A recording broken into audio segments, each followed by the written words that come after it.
Pues muchas gracias, Margo, por estar aquí. Gracias a ti. Yo sé que estás muy ocupada y que tienes mucho trabajo, entonces doblemente mi agradecimiento por estar aquí. Pues yo no quisiera robarme la mayor parte de la sesión con mis preguntas, porque tú sabes que mi tesis fue sobre ti y he seguido trabajando tus cosas, ¿no? Quisiera, ¿no? Que nos comentaras cuál fue, independientemente no de cómo pasan las genealogías al libro, porque eso ya todos lo sabemos por la advertencia que tú haces, sino qué problemas te demandó a ti construir todo eso como texto, como libro. Esa sería una primera pregunta que yo haría. Y la segunda es, ¿cómo trabajaste? Para mí tu libro, desde el título, Las genealogías, me ha hecho pensar siempre en un doble discurso. Por un lado, el discurso que tú vas construyendo a partir de la entrevista con tus padres y que, como lo he dicho pues en la tesis, te conviertes por un lado en biógrafa y por otro lado en autobiógrafa. A partir de esta doble articulación de las genealogías, si es que se le puede preguntar a un memorioso, porque para mí todo autor de textos autobiográficos es un memorioso, ¿cómo funcionaron, si es que me permites meterme un poco en tu intimidad, la memoria y el olvido? Con esto, yo abriría para que tú hagas la reflexión y luego, para que todos los demás, porque yo ya no me quiero apropiar de la sesión, más bien quiero que sean los estudiantes quienes participen, ¿no? Bueno, mira, no fue mi intención cuando empecé a publicar los textos en el 1+1 de construir un libro. Empezó siendo una cosa totalmente casual, por lo que lo he contado muchas veces, la familia tuvo un problema, asesinaron a un primo político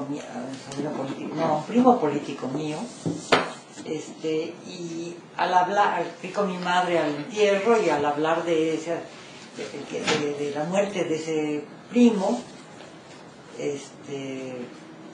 recordamos el intento de linchamiento de mi padre cuando yo era niña. Entonces eso me desató la necesidad de escribir un texto sobre ese acontecimiento infantil que para mí fue muy importante en mi infancia. Entonces lo publiqué y pues mucha gente me dijo que interesante, no sé qué, no sé cuánto, ¿por qué no publicar más? Dejé pasar unos días, unas semanas, y luego decidí que era importante hacer una relación con mis padres más íntima. Bueno, la relación con los padres es muy íntima, pero muy lejana al mismo tiempo. Entonces, porque hay muchas cosas de los padres que uno no sabe y que además los padres ocultan, etcétera, etcétera. Y por otro lado, mis padres eran de otra territorialidad, de otra cultura, otro idioma, otro clima, y entonces no tenían mucho que ver conmigo en muchos aspectos. Entonces pensé, es hora de que yo me ponga a investigar. Y además estaba ya, sobre todo mi padre, que estaba ya bastante enfermo, entonces dije, hay que recuperar cosas que son muy importantes. Porque sí recupero también mi propia infancia, porque los padres son la infancia. Y eso fue todo. Ahora, la segunda pregunta, ¿no me la repites? Sí. Pero voy a insistir en esto, Marco, antes de pasar a la segunda pregunta. Es decir, conozco la génesis, ¿no? Porque he revisado todas las versiones de las genealogías, desde el periódico hasta la última. Sí. Cuando decides que esto se convierta en ese libro que publicó Martín Casillas, ¿qué trabajo literario y qué trabajo de composición literaria, evidentemente, y de ejercicio a lo mejor memorialístico te demandó disponer Sí, ¿cuáles son los criterios que tú seguiste para disponer los textos como los dispusiste? Mira, siempre que me hacen esa pregunta, contesto lo siguiente. Acabo de tener una reunión en Buenos Aires con estudiantes de la facultad de, algunos llevan doctorados, etcétera, la facultad de filosofía y el Instituto de Literatura Latinoamericana en la UBA, la Universidad de Buenos Aires. Y me preguntaron sobre otro texto que cómo había yo hecho para organizarlo, por ejemplo en Saña, ¿no? Entonces digo, hay una parte que es totalmente de labor cotidiana, es decir, preparar el texto, mandarlo a la imprenta, que es el folletín, porque es el periódico, es una forma de trabajo folletinesco, porque es por entregas, en donde, pero sin tener, por ejemplo, el trabajo que hizo Paino, digamos, o cualquiera de los folletinistas que tienen una idea muy clara de cómo van a organizar el material, aunque ese material puede ir transformando a lo largo de las entregas, ¿no? Pero en mi caso eran como entregas muy fragmentarias, de acuerdo con los fragmentos, como los hilachos, los trazos de memoria, los restos de memoria que mis padres tenían y que yo iba hilando y reconstruyendo, ¿no? Y al mismo tiempo iba yo interfiriendo en esos relatos porque yo me incluía en ellos, era una forma de autobiografía en el sentido de que yo estaba haciendo lo posible porque mis padres me contaban cosas que a mí como persona y como hija de ellos me interesaban. Entonces, lo que a mí me importaba entonces, cuando me dijo Martín Casillas que quería publicar el libro, porque Jean-Louis García Scott, que murió hace muchos años, que era un escritor que también publicó en Martín Casillas, le dijo, ¿por qué no publicas las genealogías de Margot Glantz? Porque es muy interesante lo que ella está haciendo. A mí no me había ocurrido hasta ese momento que podía hacer un libro. Es decir, que Jean-Louis García Scott disparó la posibilidad al contacto con Martín Casillas, que estaba iniciando su editorial y que tenía muy pocos textos, quería publicar un libro. Y yo era una escritora vieja, pero joven al mismo tiempo, es decir, yo tenía ya casi 50 años cuando me pidió que yo hiciera ese texto. Entonces me puse a trabajar como enloquecida.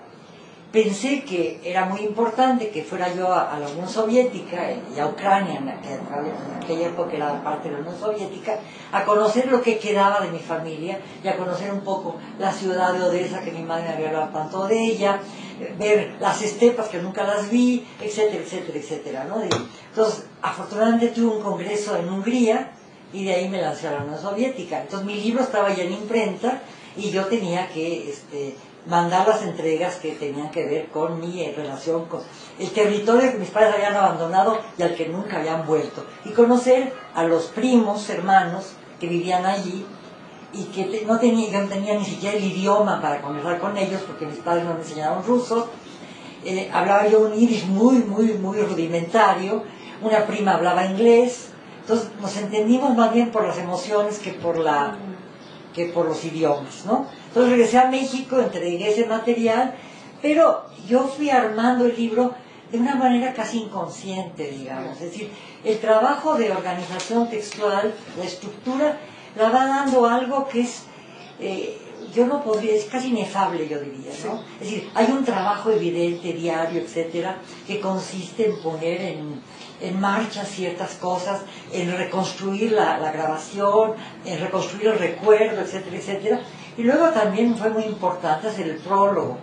Entonces, desde como la cuarta entrega yo decidí que se iba a llamar las genealogías. En una mesa redonda, en un congreso que organizaron en mi honor en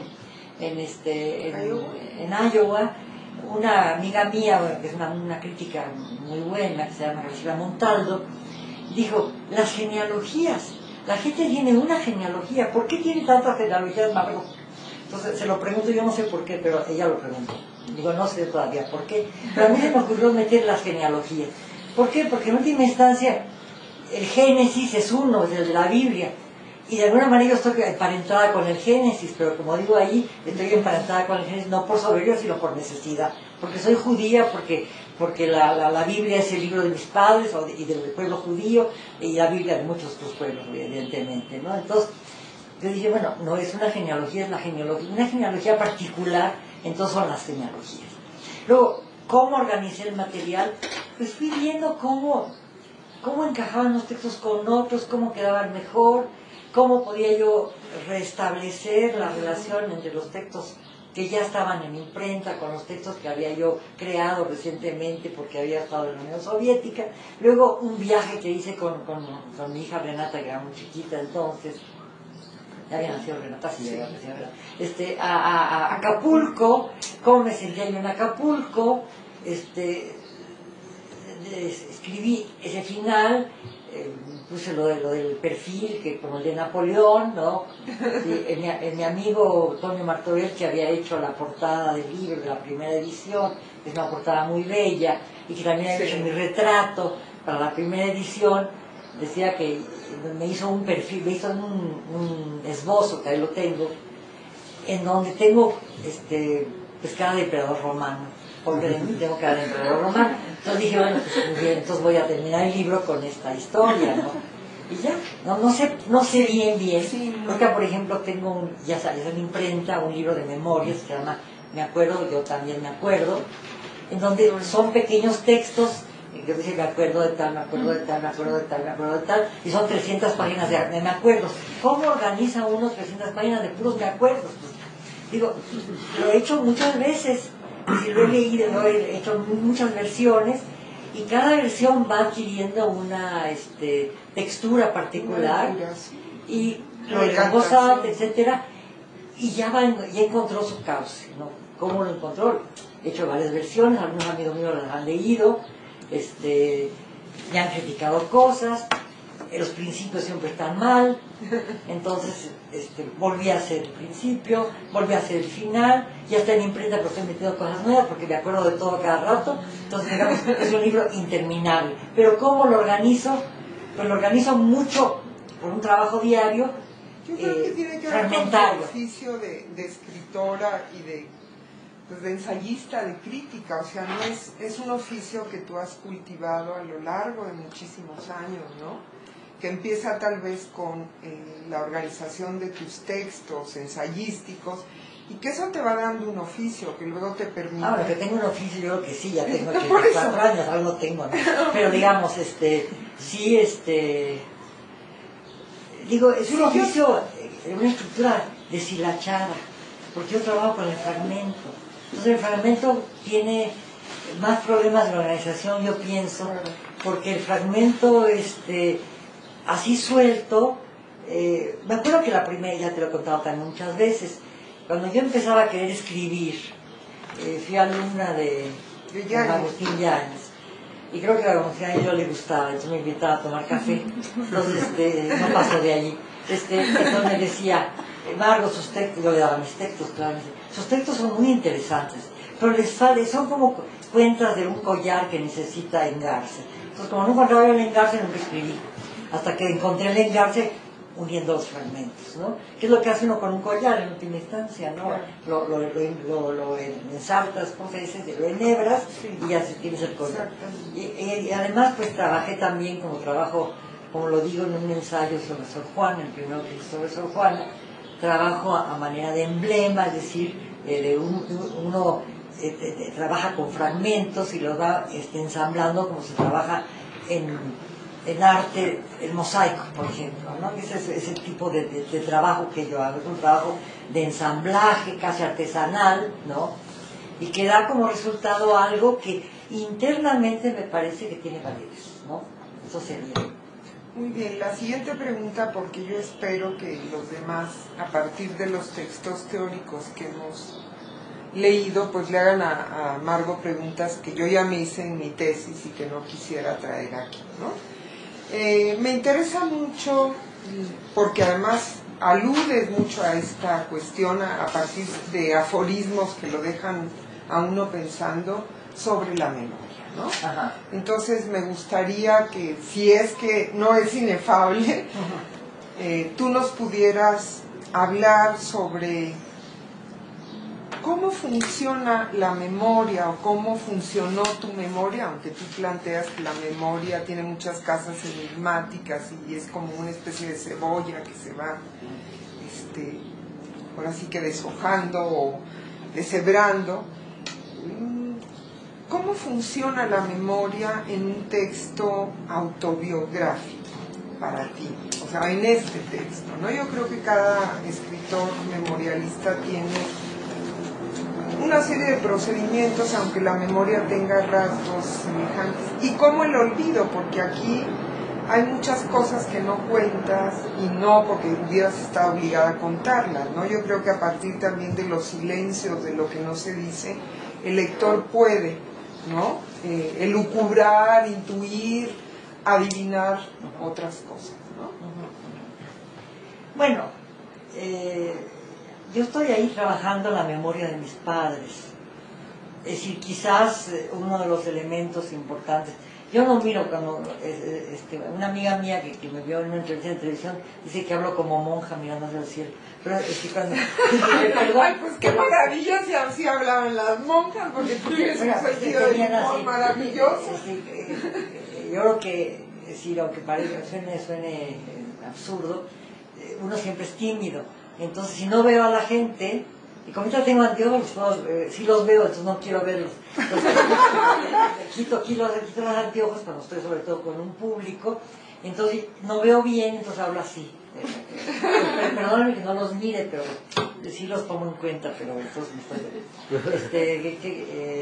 mira, yo trabajaba con la memoria de mis padres sobre todo, y la memoria de mis padres iba desencadenando mis propias memorias.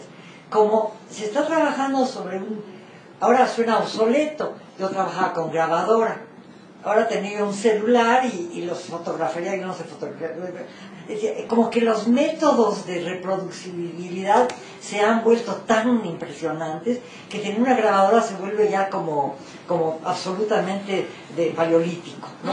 Pero yo trabajé con ese instrumento, todavía tengo los pequeños cassettes y no los quiero oír porque oír la voz de mi padre y mi madre me conmociona profundamente, pero tengo las respuestas de mi padre y de mi madre, que ellos también iban haciendo un ejercicio de memoria, y la memoria como que de alguna manera se detiene muy particularmente en ciertas cosas, es muy reiterativa, muy repetitiva, y además es muy evanescente. Para este libro que estoy escribiendo, que acabé de escribir, todas las noches tengo textos, y cuando me levanto ya no los tengo, ¿no? Porque no tengo la fuerza para ponerlos por escrito, solo cuando verdaderamente me parecen fundamentales y sé que me voy a olvidar la mañana siguiente, los escribo, pero generalmente soy muy floja y no lo hago. Pero la memoria siempre tiene esa cosa como muy, sí, como tú dices, volátil, ¿no? Es decir, que toca un punto y uno ahí se apodera de ese punto, pero a veces ese punto, aunque te apoderes de él, se te escapa, ¿no? Entonces, yo aprovechaba lo que mis padres recordaban, y cuando mi padre o mi madre, sobre todo mi padre, que ya estaba enfermo, repetía mucho ciertas cosas, ya me lo contaste, papá, cuéntame otra cosa, y yo decía ciertas cosas que podían desatar memorias en ellos, ¿no? Recuerdos más que nada. Y luego, bueno, pues yo también fui metiendo mis propios recuerdos, mi relación con mis hijas, mi relación... Siempre tengo la tendencia, puesto que como tú soy profesora, y desde muy jovencita leí muchísimo y acaparé muchísimo. La erudición se ha ido como enciclopedizando, digamos, no quiero tampoco parecer insoportable, pero al cabo de muchos años de trabajo uno tiene una erudición, también a veces como muy deshilachada, y esa erudición deshilachada siempre aparece en mis textos, porque es muy importante para mí como parte de mi autobiografía mental, ¿no? Y en esa autobiografía está siempre mis lecturas, ¿no? Y bueno, cuando uno es profesor, las lecturas, a veces yo quisiera volver a ser adolescente y leer con la inocencia y la libertad y la maravilla con que uno lee de adolescente. Ahora yo que no solo veo televisión, pero cuando yo era adolescente no veía televisión afortunadamente y solo me dedicaba a leer. A veces yo iba al cine también, pero o bastante. Pero digamos, leer esas cosas como El Capitán de 15 años, Los Tres Mosqueteros, pues va provocando la posibilidad de vivir muchas otras vidas, ¿no? Posibles e imposibles, que le ayudan a uno a construir la propia. Y además van creando un imaginario que es indestructible y que va a aparecer siempre también en el imaginario de los textos, ¿no? En buena medida estás tu vida como la de muchos de nosotros, está hecha de literatura y de muchas otras cosas más. Sí, afortunadamente, porque la literatura le permite a uno vivir miles de cosas que no podría uno vivir individualmente, ¿no? ¿Y por qué y por qué el olvido, Mar? O sea, yo estoy consciente que son como la memoria y el olvido es como una mancuerna, ¿no? ¿Por qué el olvido, diría yo? Bueno, si nos ponemos freudianos, el olvido es una forma de reprimir las cosas que son desagradables, etcétera, etcétera. Ahora, si no nos ponemos freudianos, son mecanismos cerebrales, ¿no? Es decir, hay cosas que se fijan y que de alguna manera regresan con asociaciones, con sinestésicas, etcétera, ¿no? Si noto la famosa Magdalena de Proust, etcétera, etcétera, ¿no? Es decir, ahora están saliendo muchísimos libros así de ese tipo. Ahora que estuve en Argentina, acabo de regresar, salió un libro de una escritora muy interesante, que es además una gran cronista, que se llama María Moreno, y su libro se llama Subrayados. Lo estoy leyendo ahorita. Son crónicas de muchas cosas. Ella trabaja sobre lo que le da la gana. Claro, trabaja mucho sobre lo argentino. Pero hay una cosa que me impactó mucho, que leí anoche. El 28 de enero de 1939, dice, Virginia Woolf fue a ver a Freud con su marido, para ver si Freud la analizaba. Freud acababa de llegar a Inglaterra por la cosa nazi, etcétera, etcétera, y no la aceptó. A los pocos meses se suicidó Virginia Woolf. Y se pregunta a María Moreno, de haberla tomado como paciente Freud, ¿no se hubiera suicidado Virginia Woolf? O Freud se dio cuenta de que se iba a suicidar de cualquier manera, ¿no? A mí me impactó mucho esto que dije. Pero me impactó porque además yo nací el 28 de enero de 1930. Pues me pareció como que era una cosa, y lo hice un texto, me acuerdo que yo nací en el 28 de enero de 1930, y que cuando llegó Freud a Inglaterra, Virginia Woolf fue a visitarlo el 28 de enero de 1931. Así es el texto, ¿no? Que no lo he escrito, pero ya lo tengo. Entonces, digamos, eso me disparó. Claro. El hecho de leer sobre lo que dice María Moreno y el hecho de que yo nací ese día, ¿no? me disparó un texto, ¿no? Que no hubiera yo escrito si no hubiera leído el texto de María Moreno. Ahora, también digo, las genealogías es un texto de fragmentos. Cada vez me vuelvo más fragmentaria, ¿no? Y me doy cuenta de que esto es una especie como de... Esto es estilo, Margo. Pero es una respuesta también al mundo actual. Mira, en Argentina vi una película muy interesante. Bueno, ya me voy de las genealogías, pero acaba con la genealogía. Una película se llama Esto no es una película, que es de un iraní extraordinario que se llama Fajero, Panahi, su apellido. Es un tipo que ha hecho varias películas muy interesantes. Una se llama El Círculo, que fue la última que le dejaron filmar, y a partir de esa película lo condenó una corte iraní religiosa a no poder volver a filmar, y además a una condena de cárcel que era de 20 años que redujeron a 6. Entonces él estaba en una prisión domiciliaria, en una casa bastante grande, etcétera, etcétera, y decide que no puede seguir viviendo sin filmar. Entonces hace el documental sobre cómo no se puede filmar. Y es maravilloso. Pero es la no posibilidad de filmar. Y también he leído muy recientemente a un escritor norteamericano extraordinario que se llama David Maxson, que escribe un libro que se llama Esto no es una novela. Sí. Entonces él escribe fragmentos también. Y en realidad mi libro que acabo de escribir es en honor de George Brenner, que escribió I Remember, de Georges Perec, que escribió Je me souviens, y de David Maxson, que This is not a novel. Entonces digo, a mí me parece muy interesante cómo ese fenómeno de la fragmentación del mundo, no en balde tenemos Twitter, muchachos, son 140 caracteres, ¿no? Es el fragmento por el fragmento mismo. Aunque uno escriba 10 tweets seguidos, de todas maneras son fragmentarios. Y eso yo decía, ha sido mi estilo, claro. Pero creo que también es una cosa que es muy importante en el mundo contemporáneo, ¿no?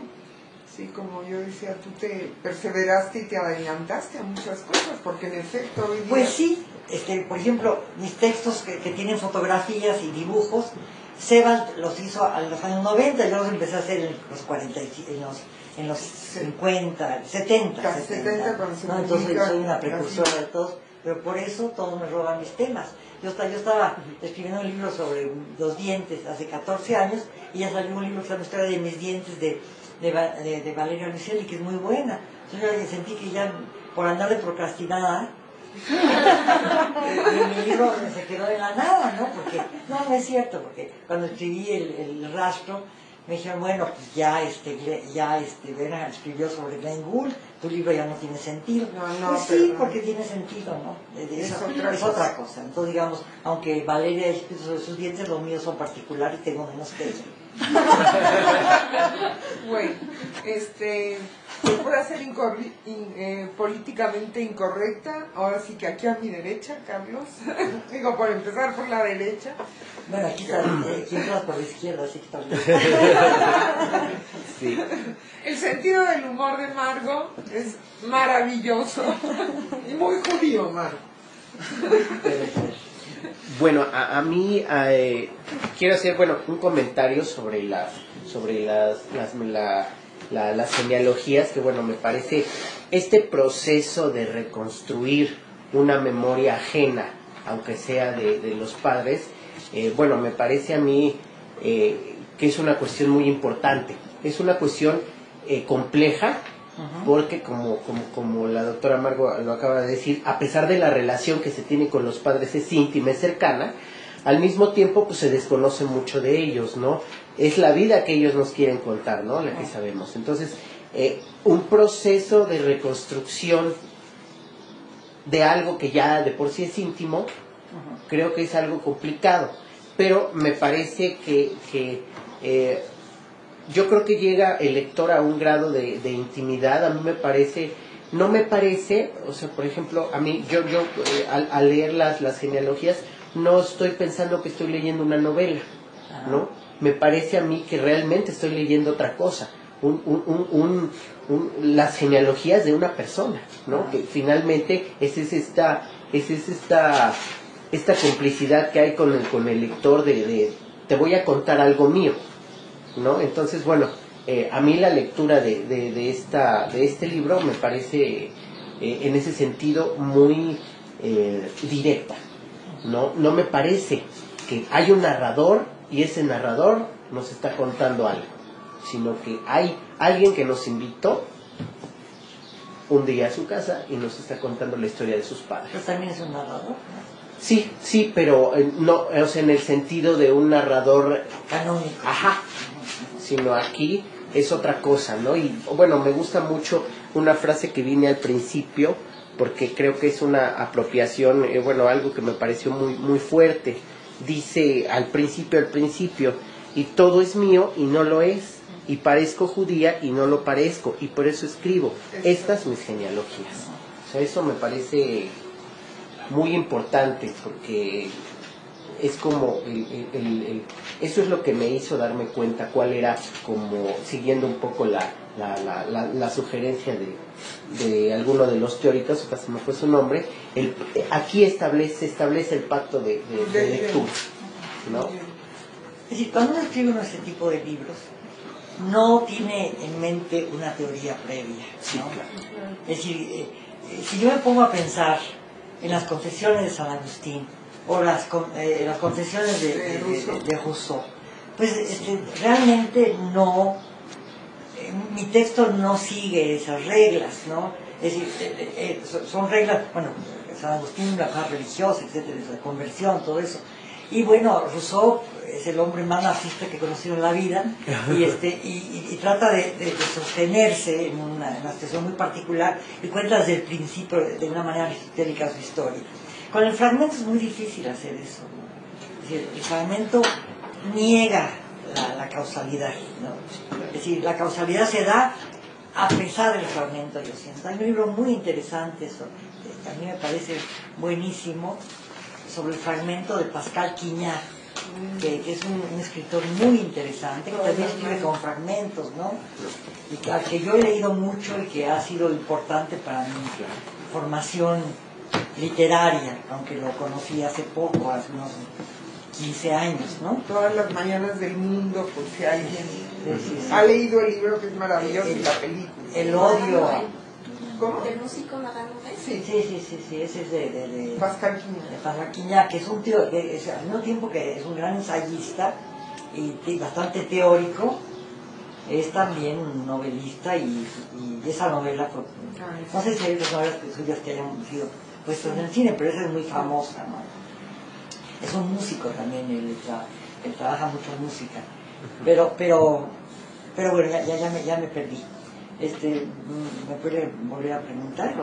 ¿O no? Bueno, es que más que era esta observación, ¿no? De que me parece que es un texto muy íntimo y muy sincero con el lector, ¿no? O sea, con quien lo lee, no que esté pensado para un lector, sino simplemente que uno entra y se siente pues con la confianza. Mire, si los escribí para un periódico, tenía que ir para ser leído, así que no me hago el diario secreto que me lo destruya Max Bros, no. Lo mandé para que lo leyera, ¿no? Es decir, y ahora este texto que estoy escribiendo lo estoy mandando también a la jornada, ¿no? Ya van como ocho entregas, ¿no? De cosas que ya escribí, que voy mandando, ¿no? Como son 300 páginas, pues, cuando salga ya no importa, ¿no? Pero sí, es decir, es muy íntimo, pero una intimidad fragmentaria también, ordenada de manera aparentemente arbitraria, aunque no, porque la ordené, por ejemplo, la infancia de mis padres, la historia de cada uno de ellos, ¿no? Luego como ellos comparten la memoria a tal punto que se roba una memoria al otro. No, eso era mío, no, pues era mío. Así que vivieron tantos años juntos que ya las memorias eran intercambiables, ¿no? Entonces en ese sentido está el problema del olvido, ¿no? Es decir, cómo uno recupera memorias falsas, ¿no? Ajá. Y cree que son absolutamente suyas, ¿no? Y creo que eso era el caso de mis padres, aunque hay cosas que son absolutamente personales, ¿no? La vida de mi madre con sus hermanos, etcétera, o la vida de mi padre en el gueto, todo eso, ¿no? Claro. Pero luego de repente pues aparece esa intercambiabilidad. Sí. Sí, Margo, a mí me llama mucho la atención que en su texto hay muchísimas cosas que usted quiere plasmar que nosotros hemos visto aquí como teoría y que es interesante ya verlo pues puesto en un texto. La historia que usted ahorita mismo lo comentaba, la historia de cómo se formó, de su pensamiento, de las influencias literarias que hubo en usted, desde luego el registro de hechos históricos, la historia de su familia, pero sobre todo la búsqueda de identidad, que además es muy clara y es expresa en su texto. Lo que me decía su compañero, ¿no? Sí, soy y no soy, ¿no? Sí, sí. Y además, ahora que usted decía, yo trabajo con el fragmento, con el ensamblaje casi artesanal, a mí me llamó mucho la atención la inclusión de imágenes, especialmente esta foto increíble de papá y mamá de Carnaval 1925, una foto que salió en la portada. Maravillosa foto, Sí, qué cosa más hermosa. Y que mi hija Renata, que es restauradora, la restauró para mí. Es una foto maravillosa. Sí. Y entonces yo lo que tenía en mis notas es que a mí el texto me dio la impresión de ser un álbum fotográfico, pero como texto, es decir, eran imágenes detenidas puestas textualmente. Sí, me encanta. Antonio Martorell, que es el pintor puertorriqueño que hizo la portada de la primera edición, trabajaba mucho con esos álbumes de fotografías y tiene mucho ese tipo de, esos pequeños triangulitos donde se insertaba la fotografía. Tiene muchísimos cuadros y el cuadro que él me regaló, que hizo, bueno, no me lo regaló él, pero sí, el cuadro que él pone tomado de una fotografía que está en el libro, que es la nave de los inmigrantes, ¿no?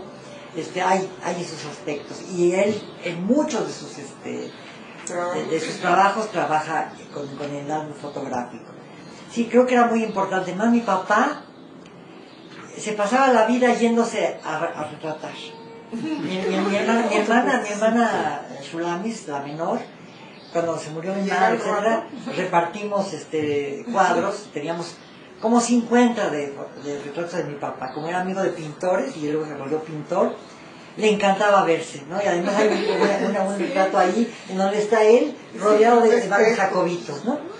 Y yo tengo un cuadro, mi hermana tiene un cuadro en donde está sentada en un sillón y abajo hay varias fotografías suyas, ¿no? Entonces yo me acuerdo de niñas, cómo íbamos a Martín, ¿cómo se llama? Martín, ahí lo dice en el libro, ya se me olvidó cómo se llama el tipo.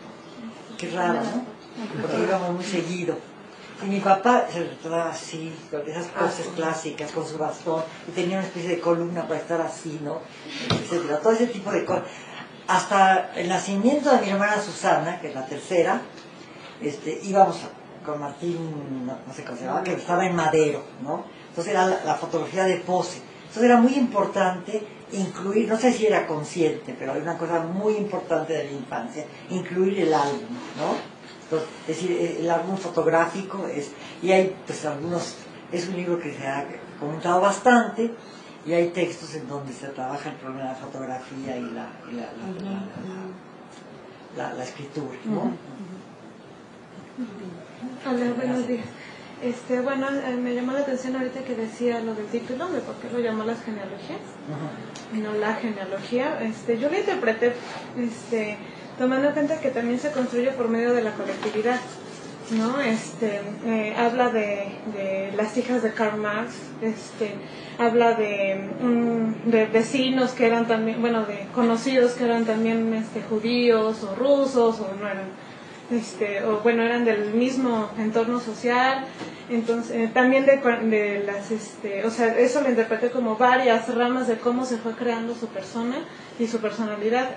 También todos sus conocimientos literarios, tanto de México como de Rusia, los de su padre, su contacto con los de su madre, o sea, yo lo interpreté como si fueran varios árboles genealógicos en uno solo, o sea, y todos esos interpretados de diferentes, desde la colectividad de la familia, desde la colectividad de la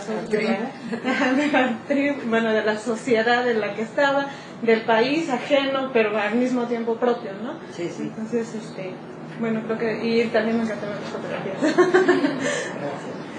Pues sí, creo que es así. Mi padre siempre fue muy curioso, por eso está no sé, en alguna edición no está, pero la edad de los inmigrantes, en donde mi mamá decía, bueno, mi papá estaba en primera y en tercera, mi mamá estaba en tercera abajo porque eran los inmigrantes pobres, mi papá subía y bajaba las escaleras y a veces estaba con los de arriba y con los de abajo. Mi papá siempre estaba escalando diferentes estratos, ¿no?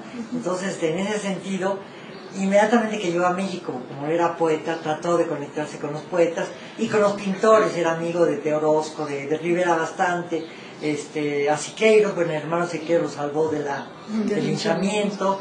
Entonces estaba muy vinculado y también con los personajes que estaban alrededor de Rivera, por ejemplo. Yo tengo un cuadro de uno de los achichinques de Rivera que se llama Rosas, que era bastante bueno, y mi hermana Susana tiene un cuadro maravilloso de mi padre en la casa, y yo tengo un esbozo de ese cuadro con envidia espantosa de mi hermana, pero ahorita tengo el mío, ¿no? Entonces mi padre estaba siempre, y además como mi padre era muy sociable y era poeta, mi casa estaba siempre llena de poetas que venían de otras partes del mundo, de Canadá, de Estados Unidos, de Argentina, de Brasil, etcétera, ¿no? Y a veces también de Europa hasta de Israel, ¿no? Entonces, digamos, teníamos un mundo muy pequeño porque éramos pobres, vivíamos en lugares muy precarios porque nunca tenían dinero, pero al mismo tiempo siempre había la posibilidad de codearse con otras zonas de la realidad, ¿no? Gracias. A mí me llamó mucho el que comience narrando a partir desde la vida de sus padres, con esta reconstrucción de, gracias a lo que fueron ellos, hay una reconstrucción propia de usted misma. Sí. Entonces eso fue algo que a mí me gustó muchísimo del texto, que realmente la mitad del texto se va en la vida de sus padres. Bueno, era para eso el texto. Luego yo aparecí, yo me metí ahí a fuerza. Pero en realidad la historia era la de mis padres, la que me interesaba plantear a partir de mi propia realidad. Yo quería hacer un segundo libro donde yo pudiera entrevistar a mis hermanas y para ver cómo habían vivido la vida con mis padres. Pero cuando lo hice, aquí voy a ser infidente, se lo dije a mi hermana Susana y se enojó conmigo. Yo también tengo mis propias genealogías, así que no quiero decirte nada, ¿no? Ahora, pasado mañana ya presenta su primer libro, ¿no? Que también es de esa infancia, digamos. Y cuando decimos la misma infancia, no. Ella tiene 5 años menos que yo, vivió de manera muy radicalmente distinta a la infancia que yo viví. Cada quien vive a sus padres como se le da la gana. O, digo, como la vida se los planteó más que como se le da la gana. Sí, mi hermana mayor me decía, tú planteas en las genealogías como si mis padres hubieran sido muy buenos padres. Fueron pésimos, me decía. Creo que sí, que todos los padres somos pésimos. Pero a mí yo creo que me ayudó mucho escribir las genealogías porque los adoro, ¿no? Es decir, sé que hicieron cosas horribles y cuando las cuento me dicen, pero qué horror. Bueno, pues sí, pero todos nos han hecho cosas horribles y somos nosotros los que tenemos que recuperar nuestra propia identidad a partir de ver un poco la de ellos, ¿no? Porque de ahí venimos, ¿no? Entonces es muy importante eso y creo que Las genealogías fue un libro que me ayudó muchísimo a reelaborar una relación que es la fundamental de la vida, la relación con los padres, ¿no? Bueno, yo tengo 2 comentarios y una pregunta. El primer comentario es pues en torno a todo lo que se ha estado mencionando, como carácter de memoria colectiva que va construyendo pues todo el discurso del texto. Al respecto se me vino una cita que me gustaría leer. Dice: la lengua es nuestra morada vital, la lengua nos hace y en ella nos hacemos. Hablamos y en nuestros labios está el temblor de aquellos millones de hombres que vivieron antes que nosotros y cuyo gesto sigue resonando en nuestra entonación o en los sonidos que articulamos. Es de Manuel Alvar. Entonces es como esto, ¿no? Pero no está en mi texto, ¿verdad? No, de Manuel Alvar. Y es como pues, todas estas voces que van constituyendo y que configuran finalmente la identidad de una familia y al mismo tiempo o consecuentemente la identidad de ese yo que narra, ¿no? El siguiente comentario es pues como resaltar este como carácter de honestidad del que hablaba Carlos, que se siente, que es muy evidente, a pesar de que es la reconstrucción de la reconstrucción de otras personas, ¿no?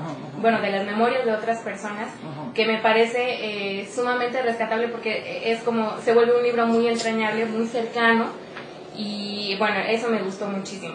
Ahora, mi pregunta va como en torno a esa reconstrucción.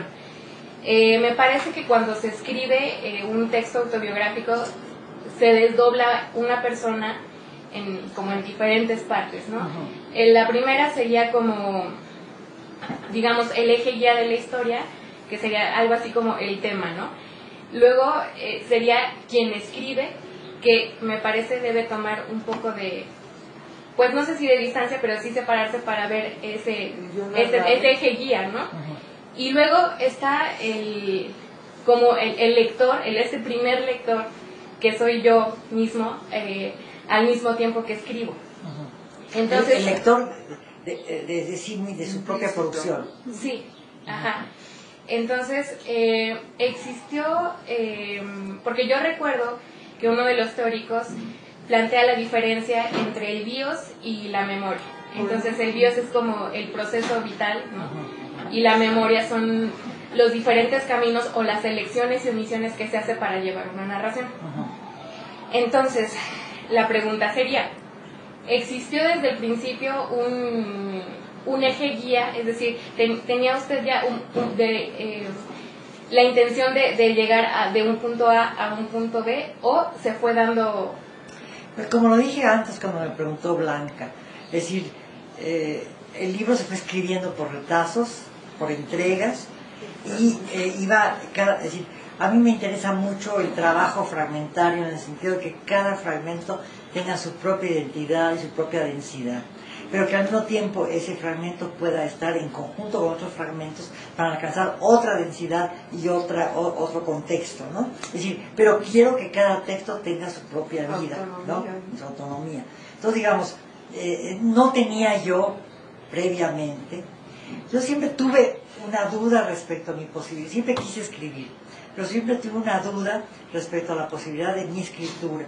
Mi primer libro de escritura, de ficción, que nadie me quiso publicar, que lo llevé de editorial en editorial y nadie me lo quiso publicar, que lo publiqué por cuenta de autor, fue Las Mil y una Caballerías, novela dietética, y es justamente un texto de puros fragmentos, un texto que está también ilustrado por mi sobrino Ariel, que ahora es un genio, que tenía 17 años entonces. Es decir, que Ariel Guzzi, que estuvo representando a México en la Bienal de Venecia y que ayer inauguró el Correos en el Laboratorio Alameda. Pero él y yo trabajamos juntos, es decir, en realidad el libro yo lo armé y luego fuimos armando página por página, letra por letra, junto con mi hija Lina, el novio de mi hija, Ariel, y una gente amiga de la casa, y Ariel iba haciendo las láminas, y íbamos poniendo también, algunas láminas las escogimos, y Ariel dibujó, bueno, algunos textos escogimos y Ariel los dibujó. Entonces fue absolutamente un texto fragmentario que surgió casualmente. Surgió porque yo estaba en Estados Unidos dando un curso en La Joya como profesora invitada y tenía una niña de 6 años que era mi hija Renata y no tenía babysitter. Entonces tenía yo que dedicarme a ella todas las noches. Entonces veía yo televisión y comía galletas Oreo. Que son unas galletas de ya de 3 cuáles son, que son de chocolate y adentro tienen, y engordé muchísimo. Entonces que tenía que escribir algo que me desengordara. Escribí Las Mil y una Caballerías, novela dietética. Entonces llegué a México y me puse a escribirla. Entonces, a partir de eso se desató mi escritura. Luego escribí otro libro que se llama 200 ballenas azules, porque estando yo en un curso que di también en no sé dónde, en Monterrey, California, el primer curso que di en Estados Unidos, un profesor me llevó a la bahía de Monterrey y me dijo, solo quedan 200 ballenas azules en el mundo. Dije, tengo que escribir un libro, y escribí ese libro. Son también pequeños textos sobre ballenas, ¿no? Tampoco me lo quisieron publicar. Afortunadamente me lo publicó, muy llorado, que una pena me da enorme, Federico Campbell, que creó esta editorial que se llama La Máquina de Escribir. Entonces digo, a mí me da pena muy grande que se haya muerto tan estúpidamente, pero bueno. Y Federico le pareció importante el libro, y me publicó junto con otros libros de gente muy joven, como Juan Villoro, como Carmen Beullosa, que tenían, bueno, Juan Villoro, yo soy amiguísima de su madre, y yo no lo vi nacer, pero lo conozco desde que tenía 3 años. Entonces, digamos, es Juanito, para mí se enoja mucho, pero es Juanito. Y Juanito publicó junto conmigo y Carmen Beullosa en La Máquina de Escribir. Después ya me publicaron. Dije, bueno, esa señora no es tan mala, vamos a publicar. Entonces, digamos, no hay una cosa preconcebida de estructura. La estructura se hace cuando de repente el material está ya, yo creo que ya llegó a su límite, aunque siempre tiene rebabas, pero llegó a un límite en donde digo, ahora sí, a organizarlo. Entonces me pongo a organizarlo, a poner los fragmentos donde les corresponde. Un trabajo como dije antes, artesanal, ver cómo suena, ver dónde queda, quitar palabras, limar, etcétera, etcétera, etcétera, ¿no? No sé si le contesté. Sí. Sí. Bueno, pues a mí me llamaron la atención varias cosas. Una de ellas, bueno, esta alusión a los falsos recuerdos, ¿no? Es decir, y bueno, mi pregunta va hacia allá. ¿Cómo construir una genealogía o una autobiografía a partir de los falsos recuerdos, ¿no? O sea, ¿qué función van a tener esos falsos recuerdos, estos recuerdos compartidos de los que está lleno el libro, ¿no? ¿Qué función van a tener? Cada quien tiene su forma de escribir su autobiografía. Y también tiene uno una forma de inscribirse en el tiempo en que escribe esa autobiografía. Es decir, cuando George Perec, que tuvo una vida muy complicada, decidió escribir su autobiografía, tiene un libro que se llama Yo Nací. Entonces escribí Yo Nací 50 veces y no salía nada, ¿no? Entonces es un texto de una cantidad de textos que son como independientes, como disparatados entre sí, porque él no pudo hacer una autobiografía con eso. Su autobiografía fue W, Recuerdos de Infancia, y es una autobiografía muy particular. Cuenta lo que les pasó a sus padres, más o menos, ¿no? Pero en realidad reconstruye de una manera, se me olvidó la palabra, reconstruye de una manera como aprovechar, es decir, apropiándose de otros textos, una historia basada un poco en sus lecturas de adolescente, Julio Verne, por ejemplo. Y luego la segunda parte del libro, que el libro termina abruptamente, y la segunda parte del libro es una especie de utopía en donde reconstruye a través de juegos como olímpicos los campos de concentración. Entonces, es decir, como su madre murió en Auschwitz y su padre murió los primeros días de la guerra, y como no tenían 6 años o 5 cuando murió su madre, y lo criaron los tíos, entonces era un tema que él no quería tratar, porque entonces reprimía esas memorias. Entonces, en lugar de la memoria, tiene la memoria literaria, ¿no? La creación de una utopía y la creación de un texto paralelo al de Julio Verne, digamos. Sí. Y luego, Bergson, por ejemplo, escribe su autobiografía, su diario de muerte, más que nada, ¿no? Y en ese diario de muerte, esto no es una novela, va a narrar la forma de muerte de muchísimas gentes, de Napoleón, de Freud, Freud. Cuando tenía 7 años, Freud se orinó en la recámara de sus padres. Punto. Que me parece maravillosa esa frase, ¿no? Que Freud se haya orinado en la recámara de sus padres, que hubiera sido analista, pues, me parece maravilloso. No, pero digamos, es decir, el autor tuvo cáncer de pulmón y tuvo quimioterapia, o algo así, lo dice mucho más bonito, ¿no? Entonces, de repente, todas son las memorias de otro. Shakespeare dejó en su testamento tal cosa, ¿no? Eso yo lo pongo, no, pero bueno, no importa. Digamos, va poniendo todas las cosas de su cultura literaria. Tenía cajas con fichas, nunca usó la computadora. Entonces agarraba en cajas de zapatos, iba armando su libro, así con las fichas sueltas, ¿no? Y de repente aparecía el autor, no él. Y el autor va contando su vida, entremezclándola entre la vida de todos los otros. Y es un tenue hilo entre la vida de los otros, mucho menor que de la vida de los otros, ¿no? Pero ahí está su autobiografía, digamos, ¿no? O es una autobiografía de muerte, digamos, ¿no? Que es una de las formas de la autobiografía, el diario de muerte, ¿no? Y es lo que, yo lo que veo aquí en las autobiografías, en las genealogías, precisamente esa autobiografía que se va construyendo a partir de muchas voces, ¿no? Entonces también su propia autobiografía se va entremezclando entre estos recuerdos, ¿no? Claro. Con esta base testimonial, finalmente, porque a partir de las entrevistas que usted hace a sus padres es testimonio, ¿no? O sea, sí está la reflexión sobre su propio yo, sobre su búsqueda de identidad, pero se construye mucho a partir del testimonio también, creo. ¿Qué somos nosotros sino la relación con otras voces?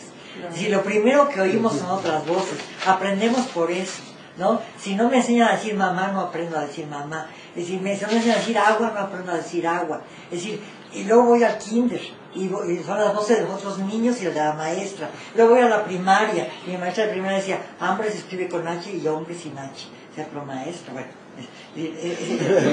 es una voz fallida, como estamos viendo ahora. Pero digamos, es una voz. O la voz de la gente que venía a comer a casa de mis padres. O la voz de mi hermana mayor que era una tirana. O etcétera, etcétera, etcétera. Digo, o la de mis compañeros de secundaria. O la de mis compañeros de preparatoria. Y la de mis alumnos, que es una voz maravillosa, la de, por ejemplo, Blanca, etcétera, ¿no? Digo, es decir, uno está construido a través de voces.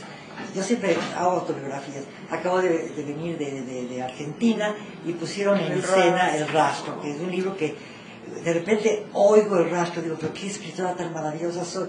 No sabía yo eso. Era una emoción, decir, eso lo escribí yo, y es un libro de voces, ¿no? Sí, bueno, me puse roja. Y bueno, ya por último, justamente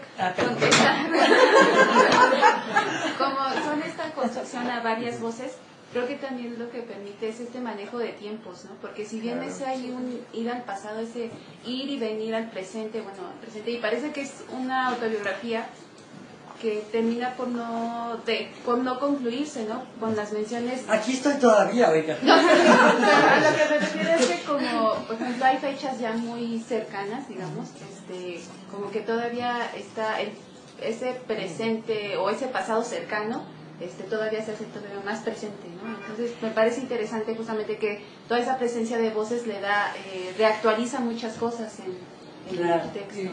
Digo, y al mismo tiempo es una historia de una comunidad, de una ciudad, tal y como la ve la persona que escribe la autobiografía, ¿no? O como la vieron mis padres cuando llegaron a México y se encontraron con que era un país totalmente diferente, es decir, los rostros de la gente eran completamente distintos a los de Rusia, el chile picante, el mango, digamos, la forma de vestimenta de mi madre, la relación, digo, es un mundo completo, es decir, entonces es también la voz de la inmigración, ¿no? Sí, que por ejemplo a nosotros lectores, es lo que comentaba con Carla, a nosotros también nos presenta un mundo desconocido prácticamente, ¿no? Que todo este mundo de la Merced, sí, o sea, no solo de la Ciudad de México, sino toda la cultura rusa y judía, para nosotros es así.